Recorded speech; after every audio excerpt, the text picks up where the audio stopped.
প্রধানমন্ত্রীর কিশোরগঞ্জ সফরের বিষয়ে আরও বিস্তারিত তথ্য জানাতে আমাদের সঙ্গে যুক্ত হচ্ছেন সহকর্মী সালেক হোসেন রনি।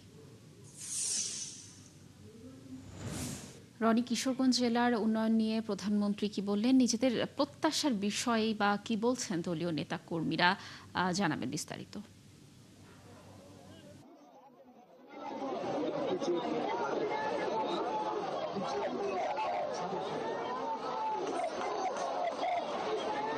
কিশোরগঞ্জের ঐতিহাসিক শোলাকিয়া মাঠে প্রধানমন্ত্রী কিছুক্ষণের মধ্যে প্রবেশ করবেন।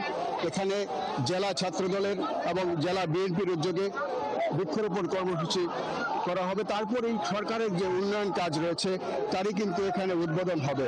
এখানে ইতিমধ্যে কিশোরগঞ্জবাসী এই ঐতিহাসিক শোলাকিয়া ময়দানে জড়ো হয়েছে, সেই সাথে নেতাকর্মীরাও কিন্তু এখানে জড়ো হয়েছে এবং এই যে নেতাকর্মীরা এত উচ্ছ্বসিত, এত আনন্দিত, একটা জনসমুদ্রে কিন্তু পরিণত হয়েছে এই ঐতিহাসিক শোলাকিয়া ময়দান।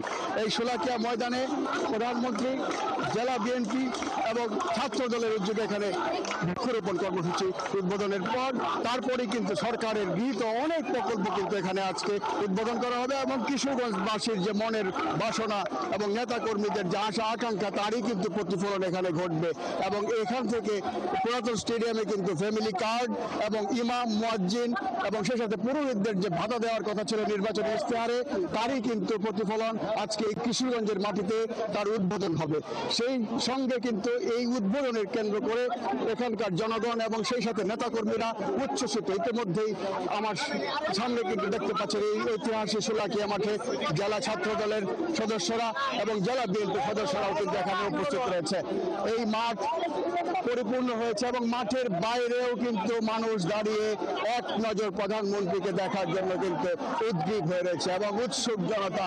সেই সাথে কিন্তু মানুষের যে একটা আশা আকাঙ্ক্ষা, এই কিশোরগঞ্জের যে উন্নয়ন ছিল, এই কিশোরগঞ্জের যে উন্নয়নের ধারা অব্যাহত রাখার জন্য এই প্রধানমন্ত্রী আজকে কিশোরগঞ্জে একটি মাহেন্দ্রকরের সূচনা করেছেন। নেতাকর্মীদের সাথে কিন্তু কথা বলে তারা আমাকে তাই বলেছে যে তাদের এখানে একটা ঈদের আমেজ রয়েছে।